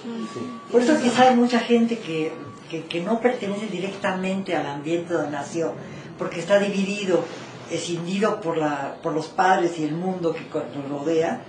Pues creo que el trabajo de autobiografía es muy importante, ¿no? Sí. Y había algo que pensé cuando usted me estaba diciendo, pero ya se me olvidó. Luego me recordarlo. Ahí está lo de la memoria. A ver, Mariana. Bueno, pues muchas gracias. A mí me gustó mucho el texto. Creo que es un libro que desde que uno lo empieza a leer lo siente muy cercano, ¿no? Desde las primeras palabras de que todos tenemos nuestras genealogías, seamos nobles o no, uno se siente llamado, aunque no precisamente toda la cultura que está ahí expresada sea tan cercana a la propia, ¿no? Pero es un texto que se siente así, ¿no? Un comentario y una pregunta. O sea, en cuanto al comentario, me llamó pues mucho la atención, ¿no? La manera en que se compuso el texto, ¿no? Porque hemos leído otras autobiografías y pues justamente creo que no es lo mismo cómo vamos a tener una autobiografía de alguien que dice, ahora sí, voy a sentar a escribir toda mi autobiografía, y entonces ahí como que esboza un proyecto o un hilo que dice, bueno, yo estoy escribiendo desde aquí y a partir de desde este punto voy a articular toda la narración, ¿no? Es una unidad distinta a esta cuestión de irla trabajando como por fragmentos y ya después irlos uniendo, ¿no? No sé, como que siento que no es que no haya trabajo del oficio de escritura, ¿no? Es que es como casi inverso, ¿no? Es como armo todo mi plan y se articula, sino tengo mis pequeños fragmentos y una vez que ya los tengo, los articulo y les voy dando forma, ¿no? Porque creo que sí hay una unidad, ¿no? A pesar de que sean fragmentos, y eso me llamó mucho la atención y creo que es una forma distinta, ¿no? De tener una autobiografía a otras que hemos leído aquí en el seminario. Y otra, bueno, ya se ha comentado mucho lo de las voces, ¿no? O sea, las voces de tus padres que están ahí pues presentes en el testimonio, las de los libros, ¿no? Que al final de cuentas pues también nos hacen ser quien somos, ¿no? Estaba leyendo una carta que le escribe Alfonso Reyes a Pedro Enrique Sureña, y él está así en un pueblito de Chapala, así olvidado, y empieza a llover, y le empieza a contar cómo empieza a llover. Y las mujeres que están ahí acarreando agua empiezan a correr con sus cántaros y con sus cubetas de agua, ¿no? Y entonces él le dice, cuando vi eso me acordé mucho de un fragmento del Fausto de Goethe, donde la mujer va con su cántaro caminando, etcétera. Una asociación bastante disparatada, ¿no? Pero que al final de cuentas ya está reconstruyendo como un recuerdo propio, ¿no? Entonces, yo lo que preguntaría es ¿hasta dónde podemos hablar, por ejemplo, de una memoria colectiva y hasta dónde, o sea, cuáles serían los límites de esta y de una memoria individual, ¿no? O sea, hay un autor que se llama Maurice Holbach, que escribió un libro que se llama La memoria colectiva. Y él justamente va viendo que la mayoría de nuestros recuerdos siempre están disparados a partir de los recuerdos de los otros. La infancia a partir del entorno familiar, ¿no? O por ejemplo, si leímos un libro sobre Roma y vamos a Roma, nuestra memoria ya va a estar como condicionada por eso que ya leímos antes. Entonces es muy interesante el texto, creo que tiene muchos aportes para la época, pero de pronto parece que también lo individual, ¿dónde queda, no? Entonces, esa sería como una pregunta, ¿no? ¿Y tú cómo crees que se articula en tu relato? Me voy a tomar rápido Yo decía nada más una cosa. Cuando dijo su compañera el problema se corta bruscamente la autobiografía, creo que es un tema muy importante a analizar, el hecho que el autobiógrafo nunca completa su historia, porque no se ha muerto. Entonces sería quizás como el corolario sería el diario de muerto de Enrique Lin, por ejemplo, o el de Maxon, ¿no? Y lo que decías tú de las genealogías, es decir, por eso le puse las genealogías justamente, me acabas de explicar, porque las genealogías de cada quien tiene sus genealogías. Y una cosa es la genealogía bíblica, que es la genealogía, la Génesis, ¿no? Pero otra cosa es la genealogía personal. Por eso de alguna manera yo puse las genealogías, tú me lo acabas de aclarar. Ok. Sí, nada más quería leer un fragmentito que me había gustado como para poner como en concreto esa pregunta. Dice, si veo a un zapatero de Varsovia o a un sastre de Bologna, a un cortador de agua o a un barquero de Dnieper, me parece que son hermanos de mi padre, aunque sus hermanos se volvieron prósperos comerciantes en Filadelfia y cambiaron el gorrito y la barba por las ropas de los grandes almacenes, probablemente Macy's. Si veo a varios niños de Lublin que apenas alcanzan una mesa y se sientan azorados, siempre con sus cachuchas, frente a unos viejos libros, mientras el Melamed, profesor, le señala con un marcador los caracteres hebreos, me parece también que miro a mi padre terminando las labores del campo, con los zapatos enlodados, sin poder jugar porque ha de aprender los mandamientos, el Levítico y el Talmud y las ordenanzas de esas fiestas y celebraciones que me son muchas veces ajenas. O sea, como esas cosas están ahí y disparan recuerdos propios, aunque no necesariamente tengan una relación directa, ¿no? Ahora, ahí explica el hecho de por qué trabajé en fotografía, ¿no? Es decir, la vida de mis padres está contada, pero no vista, y tengo que recrearla de alguna manera. Y para poder imaginarme cómo era mi padre, veo las fotografías de judíos europeos, ¿no? Entonces, así puedo imaginarme como ese señor a que yo quiero tanto, que usa ojos redondos, y que tiene barbita, y que tiene el pelo así todo levantado, y los ojos azules, y tiene mucho sentido del humor, y es muy egoísta, etcétera, etcétera. Es mi padre, ¿no? Lo veo de niño allí, pero tengo que ver las fotografías, porque si no, no puedo concretar la imagen, ¿no? Entonces es muy importante. Y creo también que tú me estás explicando, me parece muy bien, me encanta mirar, ¿no? Mario, no, sí, perdón. No, es que yo quiero, dado lo que han dicho, insistir, porque lo trabajé en la tesis y porque Luz Aurora, que es una mujer muy inteligente, bueno, no porque yo no lo haya visto, sino ella insistía mucho. Blanca, es que, y bueno, otra de tus críticas, ¿no? Es que Margot al mismo tiempo es biógrafa, en la medida que está reconstruyendo a partir de imágenes, a partir de voces, a partir de conversaciones de la vida de sus padres. O sea, tiene como esta doble función. Es biógrafa y autobiógrafa. ¿Qué podrías decir de eso? Mira, el hecho de hablar sobre otros es hacer una biografía. Yo no puedo hacer la autobiografía de mis padres, puedo hacer mi autobiografía. Claro. Hay muchas genealogías, pero solo la propia se puede contar como autobiografía. Claro. Digo, si yo escribo sobre mis padres, lo auto sería allí la voz de mis padres en el registro grabado, ¿no? Es decir, ahí sí están contando ellos, pero yo estoy retomando lo que ellos cuentan, que es fragmentario, y rehaciendo. Entonces ahí hago el oficio de biógrafa, definitivamente. Es decir, es una cosa como muy... se traslapa todo eso, ¿no? Es decir, la escritura crea formas de resolución de problemas frente a la realidad que cada autor va a encontrar de manera diferente. Y yo creo que, es decir, a mí me da mucho gusto oírlos a todos ustedes, y me da mucho gusto que la facultad tenga algunos tan brillantes, porque hubo una época en que era como como Calfet. Como Calfet dice que son, porque no es tonto, pero de alguna manera la mirada, cuando yo doy clase y estamos analizando un texto, y yo lo he analizado con mucho cuidado, lo he leído 20 veces o 30 veces porque lo he dado muchas clases, etc. Sin embargo, siempre encuentro nuevas cosas de ese texto porque ustedes me ayudan a verlo, ¿no? Entonces ustedes me están ayudando a ver mi propia escritura, lo cual me emociona. Es decir, que uno cuando está escribiendo, está escribiendo Entonces muchas veces muy automáticamente, porque tiene que salir lo que está uno diciendo, hay conciencia de lo que está uno haciendo, porque si no se nos saldría el texto, tiene que haber una distancia frente al texto, etc. Pero mira, hay motivos muy fantasmáticos, ¿no? Y que de alguna manera el lector los entiende. Y me parece muy importante, por eso este tipo de reuniones me agasajan, me exaltan, digamos, les agradezco. Bueno, y es Valentina Cuaresma, que te encantó el nombre. Es que algo comenté, le dije a Margot, estamos muy contentos de que vas a ir. Valentina me hizo el comentario, ahora ya sé por qué trabajaste este libro de Margot. Entonces le dije, Valentina Cuaresma, y le pareció tu nombre maravilloso. No, para... Y ahorita que la vamos Gracias.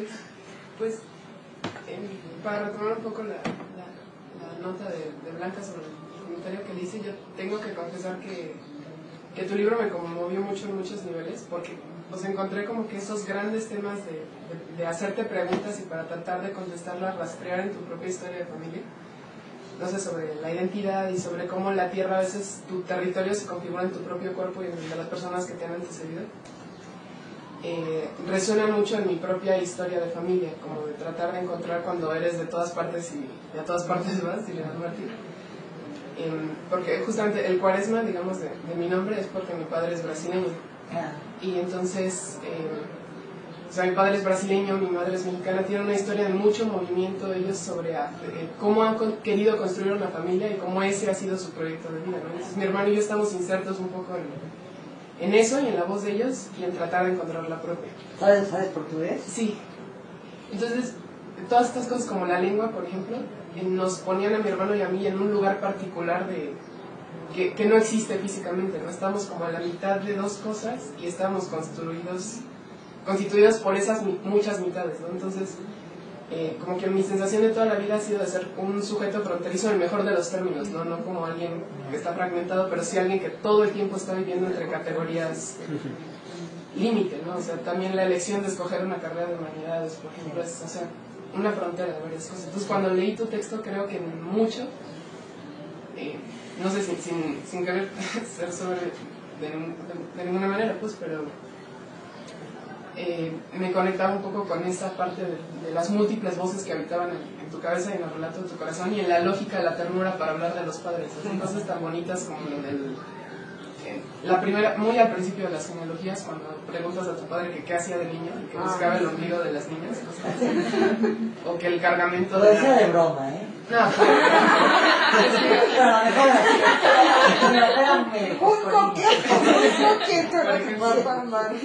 pero es bonito porque es la voz franca de tus padres como contando con esa liviandad lo que son y lo que asumen ser, y la liviandad tuya para reconstruirlo en una historia que al mismo tiempo tiene mucho compromiso, porque son o sea, por eso me gusta esa lógica como de una estética de la ternura, esa forma de contar el relato con tus padres, porque hay una línea de afecto muy clara con el hecho de que sean familia y el hecho también de decidir creer que aunque ellos no están más, digamos, ahorita, esa permanencia está en lo que tú eres ahorita y en lo que tus hijas van a seguir siendo de la historia de tu familia.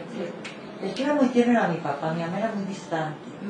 Yo empecé a llevarme con ella cuando tuve la primera hija, como que hubo el acercamiento de la maternidad, pero la quise enormemente, y era una mujer extraordinaria, aunque parece más mi padre.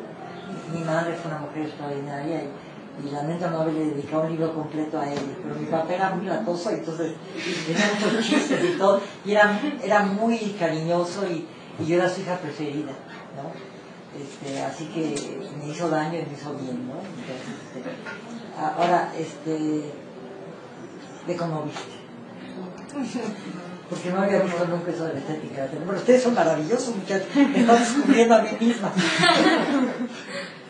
Es que había una pequeña marquita también muy al principio del texto, cuando creo que es tu madre que cuenta que había un cargamento grande de naranjas de Italia y que se echaron a perder, y que los pescaditos tomaron jugo de naranja, por ejemplo. Sí.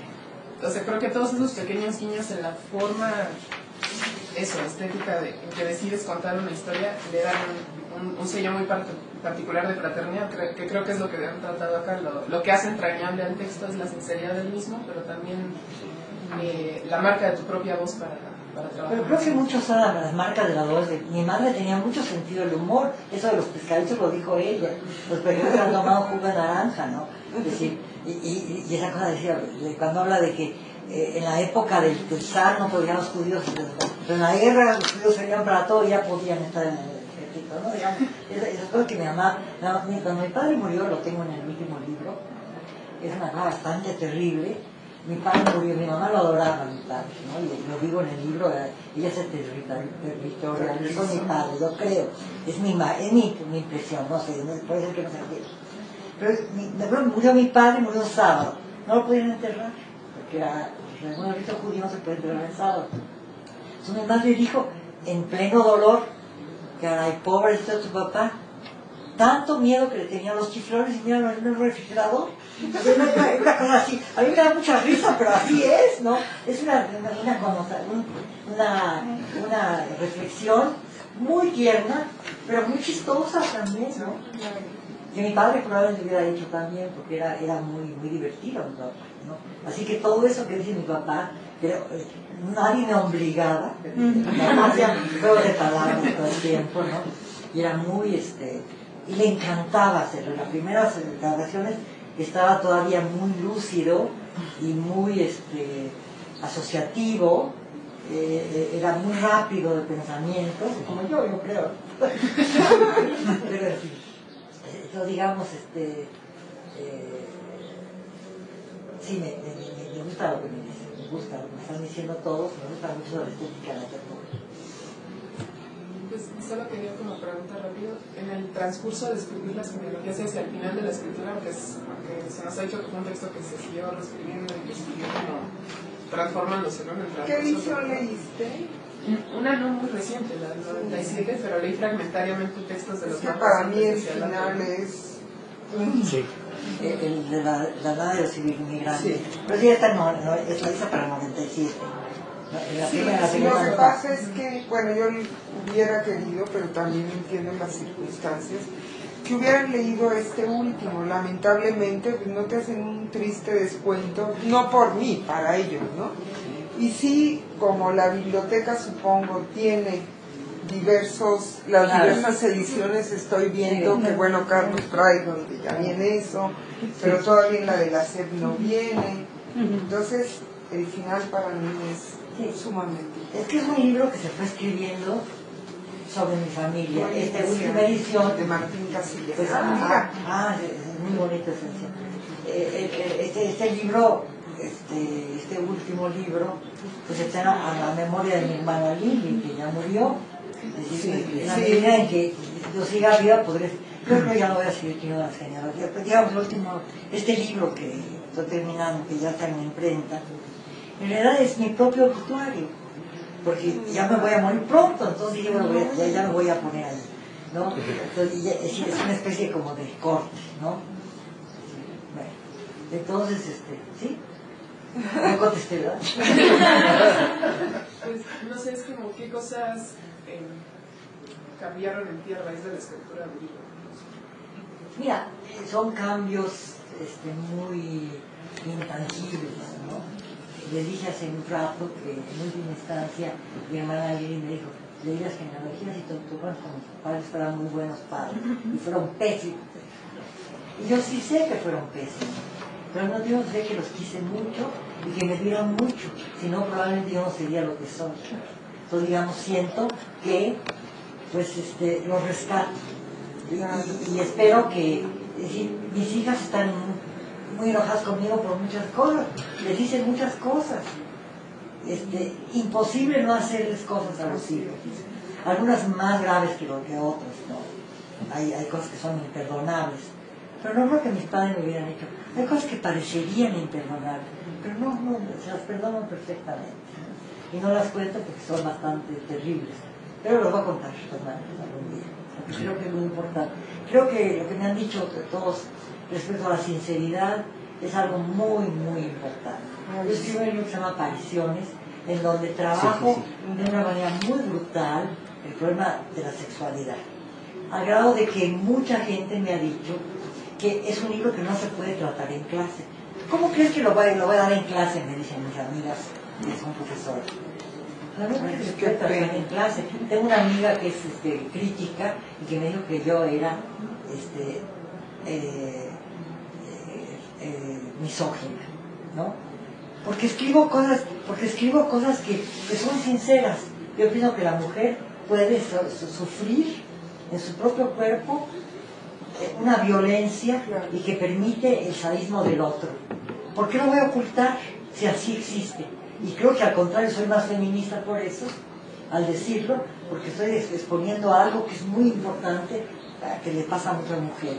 Pero decir que porque no puse en el texto un manifiesto feminista, soy antifeminista, me parece una crítica completamente mediocre y es muy simpática y la quiero mucho, pero esa crítica en sí me parece una crítica completamente tarada, porque es no ver que hay cosas que se tienen que decir, aunque parezca que no tienen que ver con las políticas correctas, ¿no?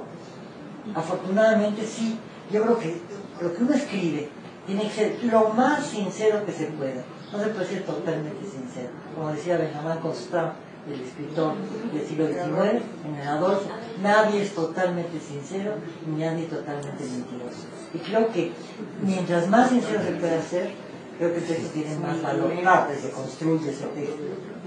No tiene que ser un texto en donde haya la intención, por lo menos, de la sinceridad, ¿no? De exponerse, ¿no? Porque si no el texto pues, pierde validez, ¿no? Pienso eso. Como algo se tiene que ir al ratito, así que... No, fíjate que mi hermana la dejaron en el aeropuerto, así que llega hasta las 7 de la noche, así que puedo estar.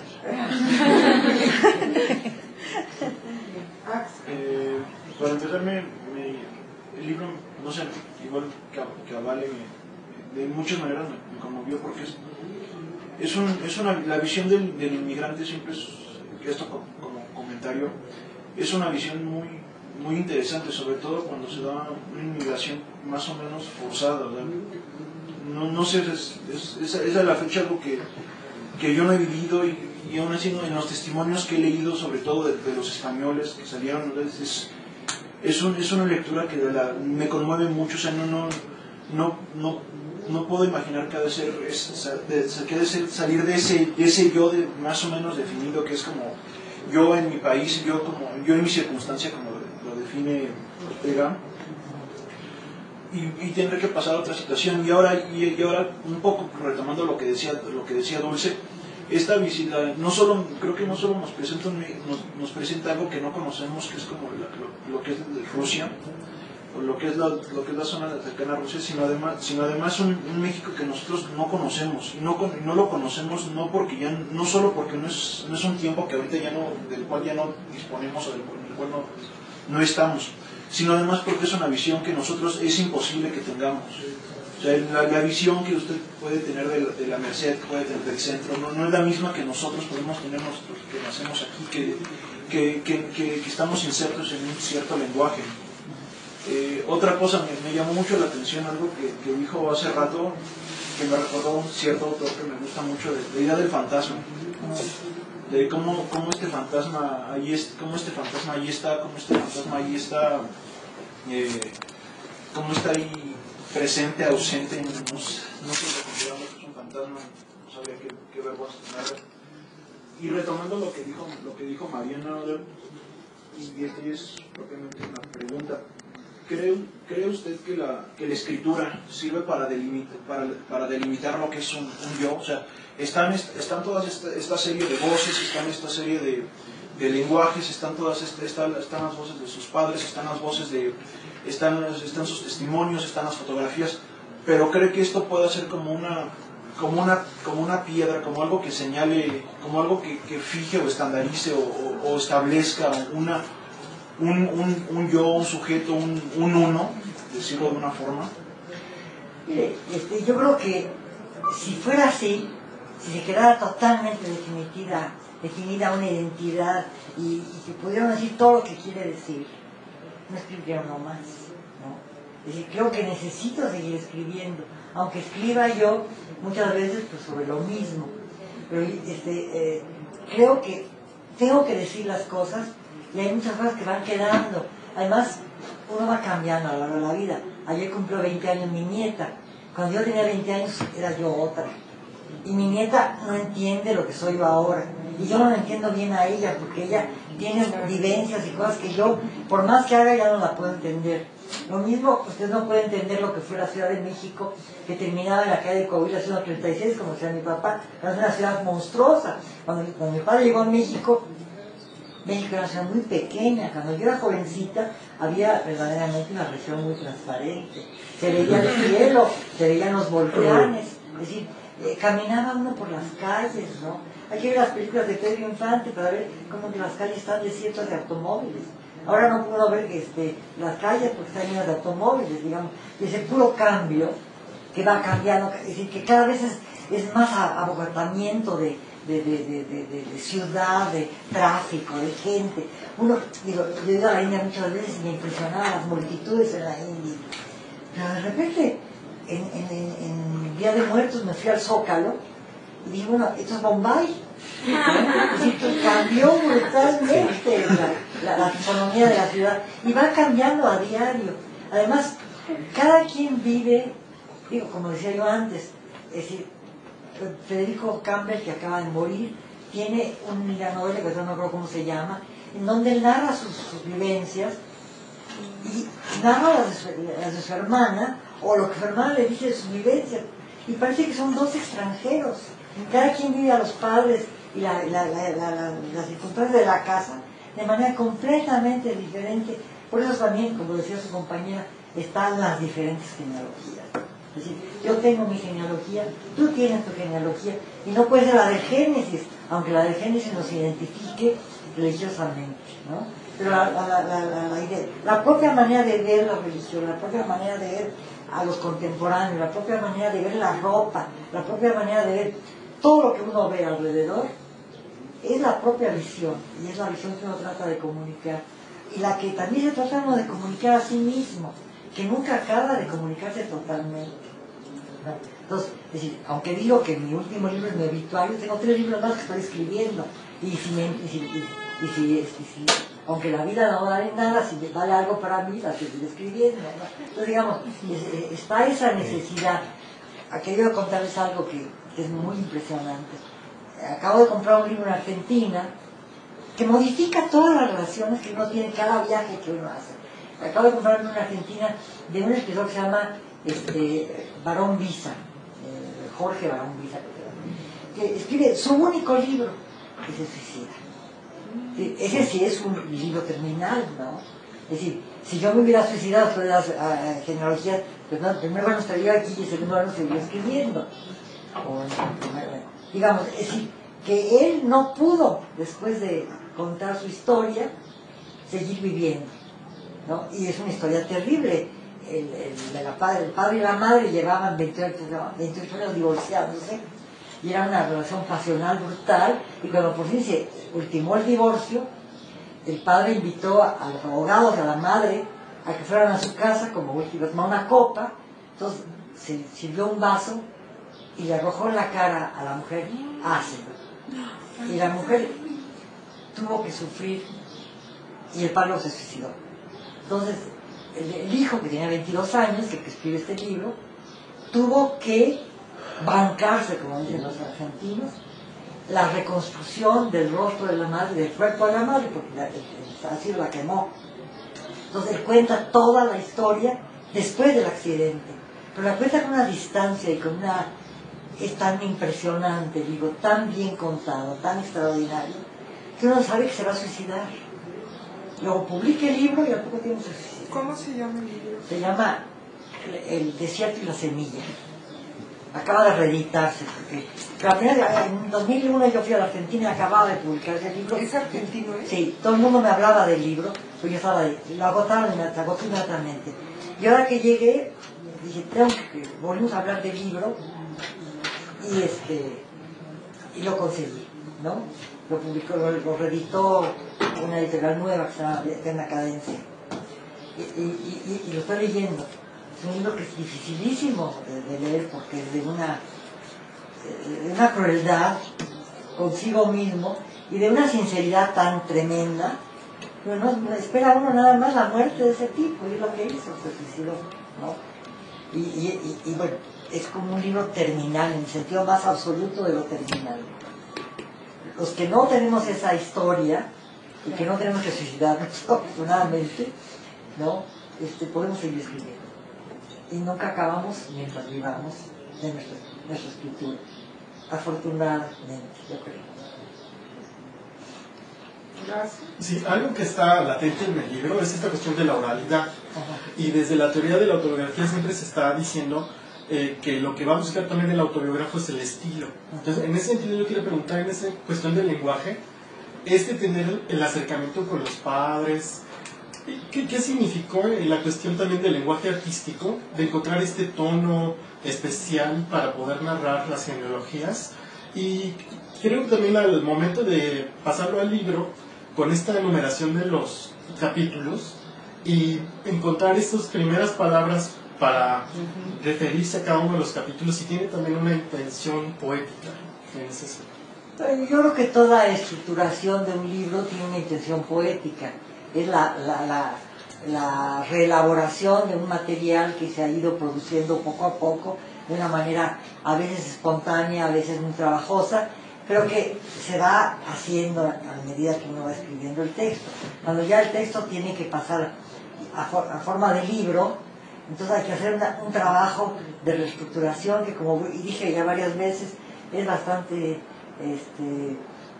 inconsciente, yo creo. Es decir, ¿qué me dice que mi texto ya está terminado? ¿Por qué yo considero que ese texto verdaderamente ya se puede ir a la imprenta? ¿No? Es decir, hay textos en que sé que ya les puse el punto final, aunque no tengan punto final. Por ejemplo, el rato termina sin punto final, porque es el hecho de que el punto final lo da la palabra, es un cuerpo exangüe, dice, y ya no está a punto, porque se acabó la persona de la que se está hablando en el libro, y no necesita que se le ponga punto final, porque el no tener sangre en el cuerpo ya es el punto final, digamos. Y eso lo dice total, con toda deliberación. En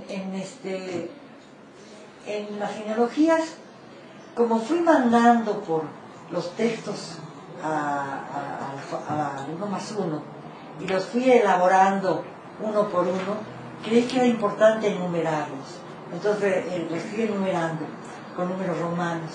Lo que dice ahora que estoy escribiendo en la jornada, también mandando textos de acuerdo, también los voy enumerando con números romanos. Pero eso no quiere decir que los textos vayan enumerados así, tienen otra ordenación. Cuando reescribo, reordeno. Ahora, era importante, como la primera palabra tenía valor de título, no necesitaba poner otro título. Entonces, en realidad el título era el número, ¿no? Y la primera frase, ¿no? Eso era, sí, yo creo que es una cosa importante del trabajo textual. Yo creo que todo ese trabajo es fundamental en la creación. Cuando escribí, por ejemplo, Apariciones, los fragmentos estaban aislados. Y una amiga mía que estaba en México, que es una magnífica escritora, que es Amelia Eltit, que leyó ese texto, me dijo, ¿por qué no le pones título? Y eso cambió totalmente el libro. Se lo agradezco enormemente a ella, porque pienso que vio algo que es muy importante. Por eso creo que es importante que también uno lea con amigos o con editores el texto, porque está uno tan sumergido en el texto que ya no tiene uno capacidad de juicio. Llega un momento en que el libro lo absorbe a uno. Es decir, cuando el libro, y a veces yo pienso que cuando el libro está terminado es cuando está uno todas las noches soñando y escribiendo el libro, ¿no? Y cuando el libro ya forma parte del inconsciente y está en los sueños, ¿no? Es decir, yo no recuerdo mis sueños, pero recuerdo que soñé frases. Recuerdo que tengo, y a veces me despierto con las frases, eso sí, y me voy corriendo a la máquina y escribo la frase, ¿no? Entonces, digamos, ese trabajo es un trabajo intermedio entre la conciencia de lo escrito y la inconsciencia de lo escrito. Y creo que cada libro va adquiriendo por sí mismo su propia organización y que la impone al escritor. Entonces, hay libros en donde hay numeración, hay libros en que hay titulación de capítulos, hay libros en que hay pequeños signos tipográficos, hay libros en que hay fotografías, hay libros, es decir, cada libro necesita ciertos apoyos que son dados por lo concreto del libro. Por eso me parece a mí que es muy triste que si de verdad se acaba el libro, porque el libro visualmente en la computadora nunca será ni en el ¿cómo se llama? El ebook, será lo mismo. A mí me gusta el libro como libro, ¿no? Y creo que forma parte de la escritura, el visualizar cómo quedaría ese objeto llamado libro que ha salido de uno, pero que ya no es de uno, ¿no? Y sobre el plural del título de las genealogías, estaba preguntándome yo si también hay como una conciencia de ubicación como escritora en México. Ahora Luz Aurora Gutiérrez de Velasco está trabajando esta idea de la identidad de las escritoras mexicanas, que muchas de ellas tienen este origen extranjero, ¿no? Desde Poniatowska, Aline Peterson, ¿no? Entonces, si hay también esa conciencia de ser escritora en México y esa situación o esa circunstancia individual que la llevó a la literatura. Mire, yo creo que no existe, por lo menos en mi caso, no puedo hablar por las demás, porque hay muchas mujeres y muchas, y yo creo que de alguna manera yo soy de la base. Hay un libro anterior muy hermoso, que es La morada interior de Esther Félixson, que era una gran escritora, y que escribió un libro sobre su infancia también, que es muy, muy importante. Y hay un libro de Héctor Azar también, y otro de Carol Leiter también, que todos éramos hijos de inmigrantes, ¿no? Héctor Azar de árabe, Carol de judío, como este libro, ¿no? Pero creo que el hecho mismo de ser a medias extranjero, como le pasaba a Valentina, le obliga a uno a tratar de poner los pies en la tierra. Los que nacen en esta tierra no tienen por qué poner porque ya los tienen puestos, ¿no? Sí, yo me asomaba debajo de la cama a ver si tenía regalo de Reyes, porque en aquella época muy importante el regalo de Reyes. Todavía sigo siendo, pero no tanto como cuando yo era niña, que la Navidad no contaba, no le regalaban nada de la Navidad. Pero asomarse debajo de la cama a ver si tenía yo una muñeca y que no me la traían, era no tener pies, no poderme bajar de la cama, porque no sabía yo qué pasaba, ¿no? Ahí necesitaba yo poner los pies sobre un territorio que de alguna manera yo iba construyendo. Lo construí muy tarde, pero creo que era una necesidad que no percibía, pero que se materializó cuando escribí las genealogías. Y creo que la gente que tiene muchísimos hijos de inmigrantes norteamericanos, no los hijos, porque están demasiado preocupados por su identidad, y por parecer norteamericanos, por ejemplo, ¿no? Pero los nietos en México es distinto, porque casi todos somos hijas de primera generación o hijos de primera generación, pero en Estados Unidos generalmente son los nietos los que escriben, ¿no? En Francia hay un escritor muy interesante que se llama Patrick Modiano, que nació en 40, ¿no? En plena guerra mundial, y se salvaron los padres. Entonces el padre decidió que no iba a criar a los hijos como judíos, porque ser judíos era una impronta muy negativa, porque podían acabar en un campo de concentración. Entonces se enteraron muy tarde, y al enterarse tarde necesitaron reivindicar esa identidad que el padre les había ocultado, ¿no? Entonces es muy importante, ¿no? Por ejemplo, los hijos de las madres de la Plaza de Mayo y los hijos de desaparecidos, ¿no? Que tienen que saber de quiénes fueron hijos, aunque sus padres hayan muerto, ¿no? Es muy importante ese problema de saber de dónde viene uno, y viene uno de unos padres, ¿no? Ahí en el libro de Pascal Quignard hay algo verdaderamente maravilloso, tiene muchos libros, tiene muchísimo, escribió enormemente, pero tiene un libro que se llama El odio a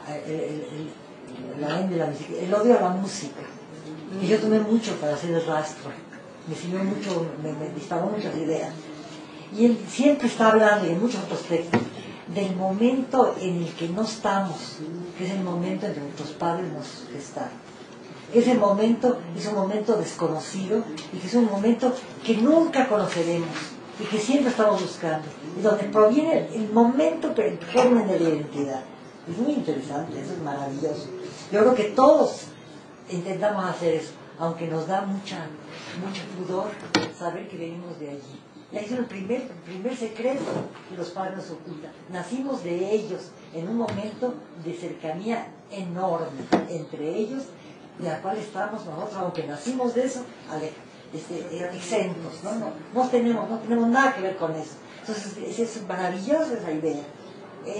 Ese momento, el momento de la gestación, el momento original al que somos totalmente ajenos, es el momento de la identidad también. Ahora, podemos tratar, si somos hijos de inmigrantes, creo que todos tenemos que tratar de saber qué pasó con nosotros, reconstruir la infancia, pero es muy importante, porque pues, es el momento original, ¿no? Entonces sí creo que es importante a un inmigrante, a un hijo de inmigrante, tratar de escribir. Ahora, no todos los hijos de inmigrantes van a escribir, eso sería horrible. Afortunadamente algunos escribimos y tratamos de... y algunos leen lo que escribimos y encuentran su propia identidad o encuentran sus propias vivencias que a lo mejor podrían escribir, ¿no? No sé si lo contesté. Claro, sí. Y de ahí la importancia de lo que nos decía de la maduración para poder ver a los papás como personas y ya no como papá y mamá, ¿no? Sino entenderlos a ellos también cómo fueron como personas, y eso nos hace también a nosotros madurar finalmente, claro, ¿no? pero nunca los abolimos como padres. Eso es imposible, ¿no?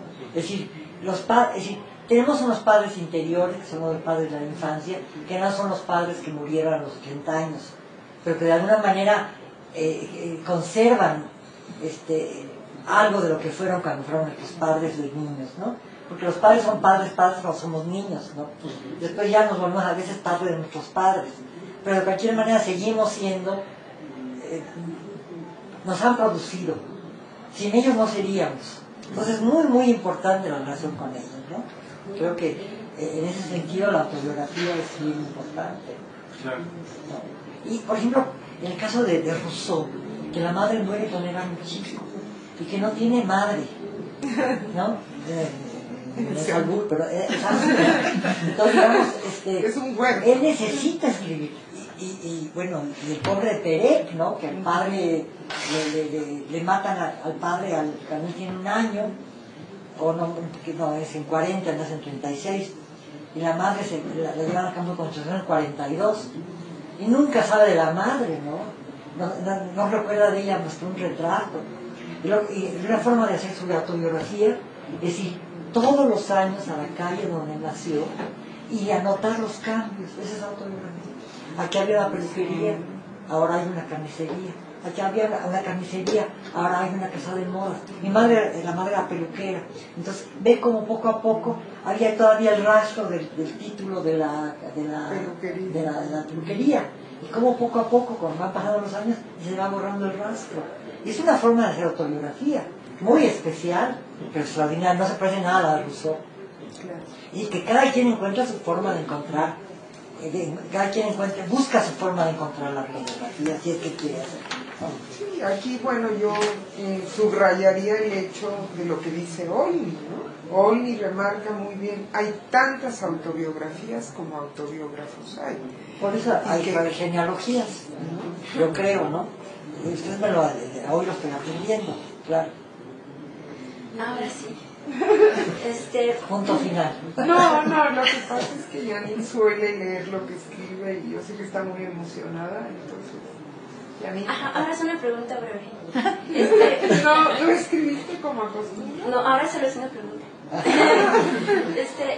Pese al carácter fragmentario de la obra, y ahora que usted puede tener sobre en sus manos y leerse, y tras los comentarios ya de todos mis compañeros, ¿cuál fue el aspecto que cree usted definió la unidad del trabajo fragmentario al que está sometida la materia del recuerdo en el proceso de escritura? Mire, casi no me releo, porque me doy náusea.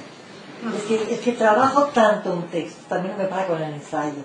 Trabajo tanto que llega un momento en que ya no quiero volver a saber de él. Por eso me emocionó tanto oír el rastro, porque me pareció que era un texto que había salido de mí y que quería, como que las palabras tenían densidad propia porque lo estaba diciendo una actriz maravillosa. Entonces, verse en otro, recontado, repalabrado, era maravilloso. Es decir, y de darse cuenta que era un texto que trabajó enormemente y que fue un texto logrado. Es una maravilla, ¿no? Saberse ajeno y al mismo tiempo creador de ese texto, ¿no? Ahora, ¿qué es lo que le dio identidad a los fragmentos? Ya lo dije muchas veces. No sé muy bien cómo lo fui armando. Sé que en un momento dado esa armazón se hizo inconsciente y esa inconsciencia provocó una conciencia de escritura, ¿no? Digamos. Y ahora que ha escuchado las opiniones de todos, ¿puede usted verse como otra y vislumbrar, no sé, algún rasgo de unidad? Cuando yo oigo leer fragmentos de mi texto, me asombro, porque no sé cómo los escribí, ya no sé de dónde salieron esas cosas. Sé muy bien lo que estoy escribiendo ahora, porque todavía está, aunque ya está en imprenta, tengo todavía adenda, ¿no? Pero en los libros, la genealogía estuvo reescribiéndose, ¿no? Porque la vida siguió escribiéndose. Entonces yo necesitaba, y como era mi familia, murió mi hermana mayor, con la que tuve una relación muy difícil, como por ejemplo tienen los hermanos, ¿no? Es decir, ella nunca le gustó que yo hubiera nacido, ¿no? Que generalmente pasa eso, uno es la reina de Roma y luego acaba siendo la harapienta de Roma, ¿no? Porque el hermano que sigue, pues, ocupa toda la atención de los padres y hay una cosa de violencia enorme, ¿no? Y mi hermana me guardó una violencia perpetua hasta el final de su vida, que nos hicimos muy amigas. Y sufrí mucho su muerte porque yo estaba en Barcelona dando un curso en la Universidad de Barcelona y me anunciaron a los 4 o 5 días de estar allí que había muerto mi hermana.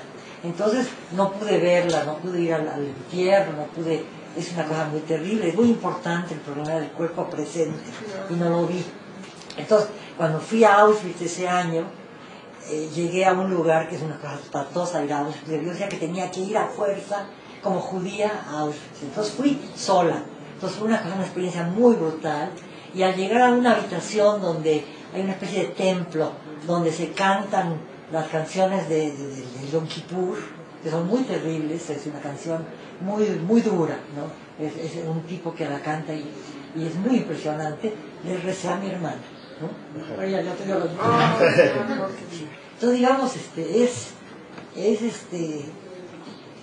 ya no sé qué es, ya se me olvidó. Pero digamos, no sé muy bien cómo reconstruyo el texto al escribirlo ya para la imprenta. Sé que es un trabajo entre consciente y inconsciente, y que en el momento que la inconsciencia toma conciencia, el texto se ha terminado. ¿Queda claro eso? Ay, Margo, pues yo estoy a punto de... Ay, no, perdón, porque me chocan otras cosas así. Pero bueno. Aquí hemos discutido mucho la cuestión de la ética en la autobiografía. Yo creo que toda escritura tiene una ética, definitivamente, ¿no? Pero esto que tú señalabas hace algún momento de... siguiendo a Constant, ¿no? Nadie es totalmente sincero, nadie es totalmente mentiroso. Independientemente de que en tu texto haya una parte de ficción, porque es imposible, ¿no?, negar la presencia de lo ficcional en la autobiografía, y la tuya me parece, bueno, por eso la escogí para trabajar. Pues a mí me conmueve profundamente, yo creo que a todos, lo que decía Valentina, la estética de la ternura, que es una hermosa, pues así que invención a partir de lo que se lee en tu texto. A mí sí me conmueve la sinceridad, yo creo profundamente, a pesar de que ocultes muchas cosas, de que olvides muchas cosas, que es un texto que tiene una ética. Yo lo decía en mi tesis, ¿no? Fue una de las preguntas de examen, ¿no?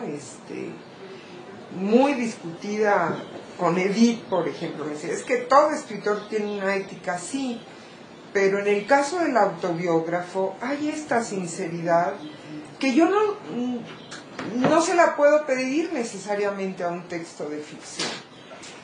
Mira, yo creo que todo texto acaba siendo autobiografía porque lo produces tú, aunque inventes cosas. Yo tengo la experiencia de los familiares de escritores y sobre todo de escritoras. Hay a mí, con la propia Leamela, por ejemplo, que escribe cosas terribles. Sus hijas no leen sus cosas, no se atreven, no pueden. Es como asistir al momento original, digamos. Uno no ve el momento original, no podría uno ver ese momento de los padres porque no está uno todavía y porque está vedado, digamos. Es terrible luego ver copular a los padres, ¿no? Es una de las cosas más espantosas que puede haber, ¿no? Pero, o más extra, no sé, yo creo que es horrible. Entonces, digamos, mis hijas, mi hija Renata me dice algunas cosas y yo le digo, pero no me digas eso, no me gusta que digas esas groserías, o no sé qué. Ay, mamá, escribes una cantidad de porquerías y luego te quejas. Bueno, porque escribí, yo sí trato de ser muy sincera en mis cosas, porque soy como bastante espontáneo, luego me doy unas arrepentidas espantosas, pero ya salió. Entonces, digamos, también cuando hablo, digo cosas que luego me quedan muchos problemas, pero creo que tengo una especie de motor de sinceridad que me hace mucho daño, pero que ahí está, ¿no? Ahora, nunca se es completamente sincero. La memoria ficcionaliza. Es decir, el hecho de que haya memorias falsas, lo trabajó Freud. Es decir, el hecho de que haya memorias que te imponen, ¿no? Es decir, yo no sé si algo que yo recuerdo a los 5 años es porque me lo contó mi mamá, ¿no? Porque cuando escribes en el presente ya no eres el que fuiste en el pasado. Y cuando tienes menos, cuando tenías 5 años, ¿no? Entonces, digamos, es decir, hay una insinceridad propia a la propia memoria, ¿no? Es decir, que la memoria es falaz. Digo, no sé, hay por ejemplo, esa gran película de los años 50, de 12 hombres en pugna con Henry Fonda, ¿no? Que están 12 personas juzgando a un niño que mató, a un chico adolescente que mató a un personaje y que lo han visto, los testigos dicen que lo vieron a través de un edificio que está enfrente de donde el chico mató. Entonces, todos deciden la pena de muerte. Y poco a poco Henry Fonda los va llevando, o el personaje principal los va llevando a que duden de su propia memoria. Y va creando toda una serie de razonamientos en donde demuestra que la memoria visual es absolutamente falsa. Una persona porque es mi otra persona, porque tiene una memoria reconstruida porque odia a su propio hijo y quisiera que lo mataran. Digamos, todo ese tipo de cosas hace que la memoria sea insincera. Entonces digo, ¿cómo puede uno ser totalmente sincero en un libro? Uno trata de ser lo más posible. Y muchas veces se es completamente sincero sin quererlo, ¿no? Sí, yo me pregunto, por ejemplo, cuando leo Santa de Gamboa, era absolutamente porfirista. Y si uno lee Santa de Gamboa, es la radiografía del porfirismo en su manera más violenta que pueda haber, ¿no? Y luego cuando escribe sus diarios Gamboa y que brinda con su mujer, le toma una copa de champán cuando acaba de escribir Santa y que le dice, vamos a beber de esa santita, se volvió gigoló. Es decir, lo que está hablando del prostíbulo y va a vivir del prostíbulo, ¿no? Entonces, digamos, ahí es más sincero que nunca, pero es inconsciente, ¿sabes? Pero ahí no está tan inconsciente porque está tomando champán, pero de alguna manera sí hay una necesidad de sinceridad que va más allá de sus convicciones políticas o de sus conveniencias políticas, ¿no? Entonces yo creo que sí, que a veces de una manera inconsciente la sinceridad está en un texto más allá de lo que quiere el autor conscientemente darle, ¿no? Y creo que ese es justamente uno de los elementos importantes de la sinceridad en la autobiografía, ¿no? O en cualquier escrito, ¿no? Sí. Yo siento, por ejemplo, que El Idiota o Los hermanos Karamazov de Dostoyevsky son libros totalmente autobiográficos. Hay una frase que dice Dmitri Karamazov cuando matan a su padre, dice, al perro la muerte del perro.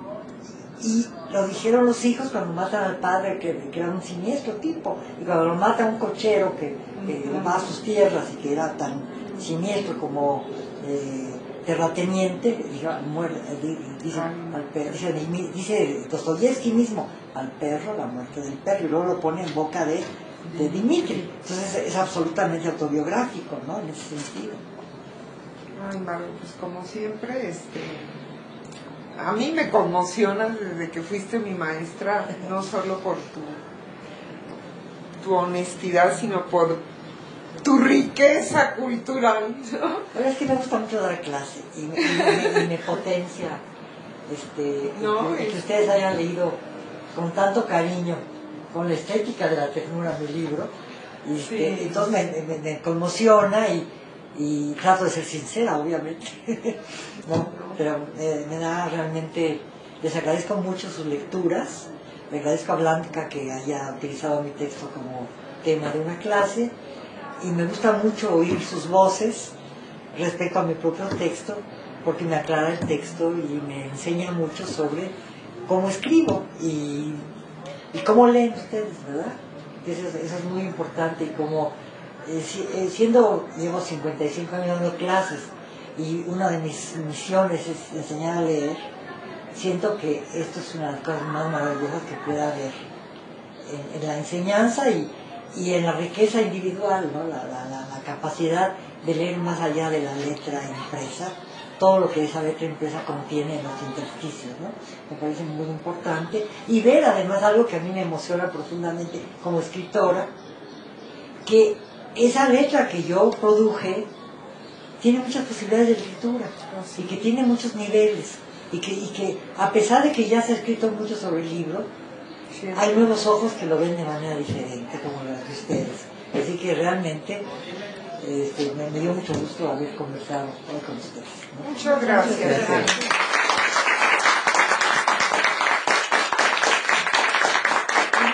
No me dijeron sus nombres, pero no los iba a guardar.